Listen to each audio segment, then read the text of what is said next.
Hello everybody and welcome back to Fat City Vinyl. I am Doug once again, and this will be my entry to psykodj67, aka Paul's 250 subscriber contest.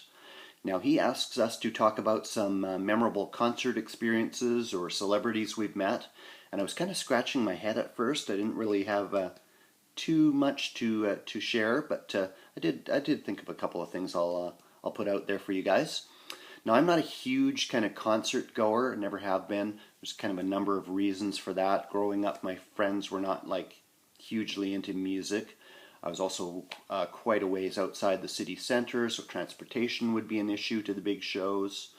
Also have a hearing loss on one side, so I'm pretty well completely deaf on that side. So volume at shows is kind of a concern. So it's not something I've done a lot of, but I have been to some, so I will share some experiences with you. Growing up, a friend of mine in high school was a big Beach Boys fan. He and I used to trade some records back and forth, some LPs and things like that. And one year, the Beach Boys were coming to Vancouver. They were playing at the stadium, which is inside the local fair called the P&E, the Pacific National Exhibition. It's a big fair they have in the summer every year. So he got tickets and we were going to go to the show. We got down there, spent kind of the afternoon at the fair. We're walking around, checking out the stuff there, and we stopped for some dinner at one of the restaurants, and I distinctly remember him pulling the tickets out and having a look while we were sitting at the table. So we left and we're kind of waiting around for the doors to open for the show, and just before we got in there, he checked his pocket and the tickets were gone. So we raced back to the restaurant. The table had been cleared. Nobody'd seen any tickets. They just vanished. So we're freaking out what we're going to do. We've come all the way into the city. No tickets. The show is about to start. So we ended up going to the security guy at the door and pleading our case. And I guess he took pity on a couple of teenage kids and let us in. So don't really remember too much about the show, but can say I saw the Beach Boys anyway. One of the other early shows I saw at the P&E actually was Fats Domino, I think. I think my mom and I went to see him. Don't remember too much about that either. But after high school, musical interests kind of diverged with most of my friends. Went to a few of the kind of big name stadium shows here and there. Just the volume level is a bit much for me, and just it's a bit not really kind of my thing. Bit overblown production and all that kind of thing. But getting into reggae, I would start to eventually venture downtown to some of the big name acts that would come in. I usually have to go by myself, but because nobody else was interested in it. But I saw a couple of shows that way, and that was a much different environment, smaller venues, real fan kind of crowd, and just a whole different vibe that kind of blew me away. So I saw Burning Spear, I saw Culture a few years before Joseph Hill, the lead singer, passed away. So I was really glad to see them. But the greatest concert I ever went to, bar none, was this poster right behind me on the wall that you've probably seen in some videos. And that was a reggae festival, I think the first ever one they had in my city, Vancouver. It was called Sunsplash in the Park, and it was co-headlined by Burning Spear. That was the second time I saw him. And Toots and the Maytals closed it out. And had some opening acts. Alpha Yaya Diallo, who was kind of a local Afrobeat star, put on a mesmerizing performance. Incredible rhythm section in his band. And a few other artists. Chi Turner, never heard of him since, but he was a blind guy from Africa apparently. Kind of singer, songwriter, acoustic kind of performance. Very good.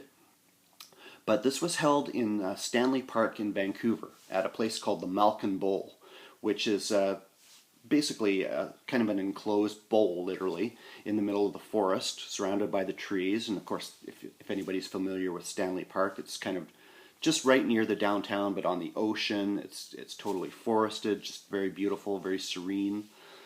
But this was the inaugural show of this festival.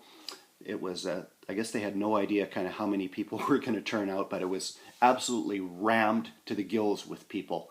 There was literally, as we were watching the show, we kind of found a spot on the lawn, and if you had to get up to go to the bathroom or whatever, you would literally have to make a note of a landmark, because you could go a few feet away from where you were sitting and not be able to find your way back due to the mass of bodies all around you. But it was a cool show. I got to meet George Barrett, a local longtime reggae DJ, been on the air consistently since about 1976, 77, I think. And I kind of grew up or started getting into reggae listening to his reggae shows, so I got to meet him. Local artist Zuki Joseph down at the bottom there, I got to chat with him briefly. He liked the t-shirt I was wearing. And it was just a crazy atmosphere there. It was ram-packed, like I say. There was a lot of, shall we say, exotic substances that were being consumed very openly. You could look over and think, wonder what that is. And of course, alcohol. I later heard people were jumping the fence to get in.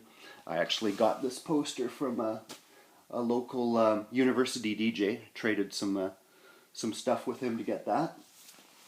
So I got that framed to put on the wall to remember the event. I got the t-shirt, and for months afterwards, whenever I'd wear that t-shirt, I'd run into people that were at the show too and remembered it. Just a mesmerizing show. Burning Spear came on as the first headliner and did a great show, and then Toots and the Maytals just knocked it out of the park. He had to have been in his late 50s, 60s by then. This is probably early 2000s, I think this show was. And he was just dancing up a storm in the way a man that age should have no right to be able to do. I'm sure I couldn't do that. But just a fantastic show. And like I said, it was just jammed with people. There was various things going on. Security was around. There were huge lineups for the bathrooms, people jumping the fence. There was kind of any number of places or areas where things could have gone pear-shaped. But there was nothing but good vibes. Everybody was there to have a good time, and just that positive energy is still what I remember to this day from that show. So it was just an off-the-hook concert experience. They tried it again the next year, a second Sunsplash in the park. They changed venues to a larger, again in an outdoor venue. It's the following summer. It was a bit removed from the downtown core. It was in a different kind of suburb of Vancouver. It was at Deer Lake Park, so you're right near the water. It was a big open lawn, but maybe because it wasn't that enclosed space, it was much more spread out.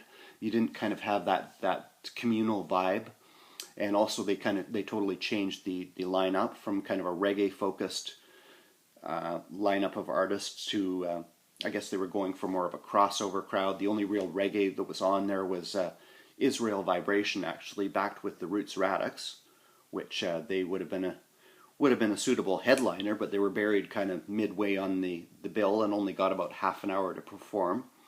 And the headliner actually that time was Michael Franti and Spearhead, which they put on an okay show, but not really reggae for a reggae marketed festival. So that was my best concert experience by far. As far as celebrities, haven't really met too many. I met a couple of kind of music media personalities. Red Robinson, he's quite famous locally. I met him once. He was the first radio DJ in Vancouver to play rock and roll. He introduced Elvis at his concert appearance here in 1957, and again with the Beatles in 1964 at the old Empire Stadium in town. I met him very briefly when he came in the store where I worked. He was a little reserved. He didn't have too much to say. Maybe he was used to strange people coming up and saying hello to him. And who else? Terry David Mulligan, another kind of radio DJ turned TV personality. He used to be on Much Music, the Canadian equivalent of MTV. Met him once in similar circumstances. So that is my entry to your contest, Paul. Hope you enjoyed, and congrats on the 250 subs. Here's to many more, and cheers.